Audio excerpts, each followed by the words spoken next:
Hello guys, আসসালামু আলাইকুম। সবাই কেমন আছো? আশা করি সবাই ভালো আছো। আজকে আমি কাতল মাছ দিয়ে কাঁকরোল দিয়ে একটা তরকারি রান্না করব। তার প্রথমেই কাতল মাছটাকে কেটে দিয়ে পরিষ্কার করে নিয়েছি। এখন কাঁকরোলটাকে এভাবে করে ছিলে কেটে তারপরে পরিষ্কার করে নেব। কাঁকরোলের গায়ে যেই কাটা কাটা ভাব আছে, একটা কাটার মেশিন দিয়ে এভাবে করে কেটে নিব। ঠিক এরকম সম্পূর্ণ কাঁকরোলের খোসাগুলি আমি এইভাবে করে কাটাগুলি কেটে নিয়েছি এবং এইভাবে করে একটা কাঁকরোলের 4 পিস করে কেটে নিয়েছি, সাথে একটা আলু দিয়েছি। সবজিটা কেটে এক সাইডে রেখে দিলাম। এখন মাছের গায়ে নুন হলুদ মাখিয়ে নিব। মাছটা ভাজার জন্য 1 চামচ লবণ দিয়ে দিলাম, দিয়ে দিব আধা চামচ হলুদের গুঁড়া।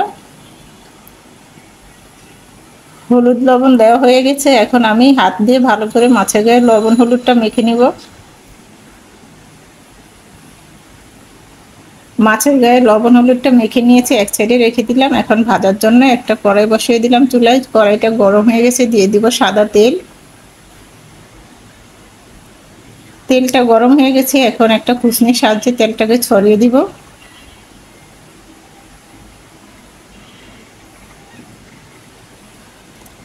এক একে মাছগুলি তেলের মধ্যে ছেড়ে দিব।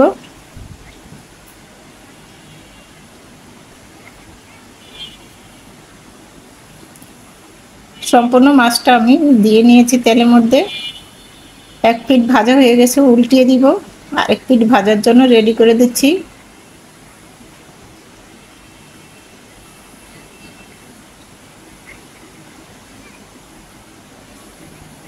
দুই পিঠই মাছ ভাজা হয়ে গেছে, তুলে নিব। সম্পূর্ণ মাছগুলি তুলে নিয়েছি। এই কড়াইতে তরকারি বসিয়ে দিব। পরিমাণে আরেকটু তেল দিয়ে দিলাম, দিয়ে দিব পেঁয়াজ কুচি। পেঁয়াজটাকে একটু হালকা ভেজে নিব। দিয়ে দিব 1 চামচ আদা রসুন বাটা। আদা রসুনটাকে দিয়ে একটু তেলে ভেজে নিলাম। এখন দিয়ে দিব 1 চামচ পরিমাণ লবণ। 1 চামচ পরিমাণ দিয়ে দিব হলুদের গুঁড়া। 1 চামচ পরিমাণ দিয়ে দিব মরিচের গুঁড়া। ঝালটা যে যেরকম পরিমাণে খাবেন ওই পরিমাণে দিয়ে নেবেন, কম বেশি হলে কোনো সমস্যা নাই। সমস্ত মশলাটি তেলে একটু ভেজে নিয়েছি। সামান্য একটু পানি দিয়ে মশলাটাকে কষিয়ে নিচ্ছি। মশলাটা আমার কষানো হয়ে গেছে, তেলটা উপরে ভেসে আসছে। এখন কেটে রাখা কাঁকরোল আর আলুটা দিয়ে দিব। কাঁকরোল আর আলুটা দিয়ে দিলাম। এখন মশলার সাথে নেড়ে চেড়ে কিছুক্ষণ এভাবে করে কষিয়ে নিব।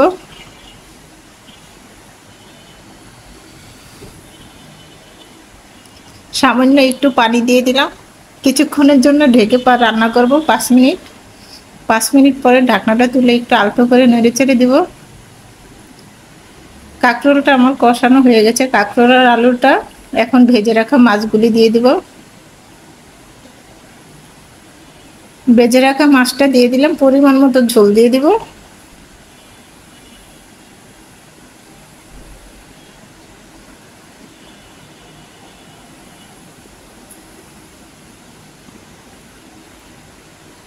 পরিমাণ মতো ঝোলটা দিয়ে দিলাম, একটু আলতো করে নেড়ে চেড়ে দিব। বলক আসা পর্যন্ত অপেক্ষা করব। বলকটা চলে আসছে, একটু আলতো করে নেড়ে চেড়ে দিব।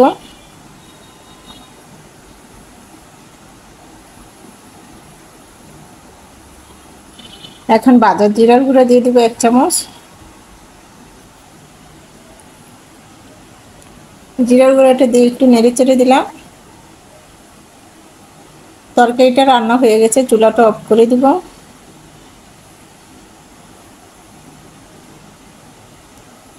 তরকারিটা চুলা থেকে এখন নামিয়ে নিব।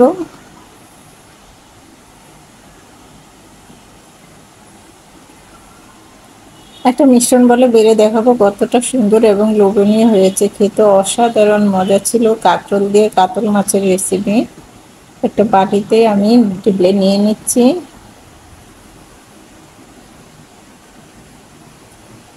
খুবই সুন্দর এবং লোভনীয় লাগছে দেখতে, খুবই সুন্দর হয়েছে এবং খেতে অসাধারণ মজা। আমার এই রেসিপিটা যদি ভালো লেগে থাকে আমার ইউটিউব চ্যানেলে লাইক এবং লাল বাটনটা টিপ দিয়ে আমার সঙ্গে থাকবেন, তাহলে নিত্য নতুন রেসিপিগুলি আপনাদের কাছে পৌঁছে যাবে। আমার ইউটিউব চ্যানেলের নাম কিচেন স্টোরি বাংলা।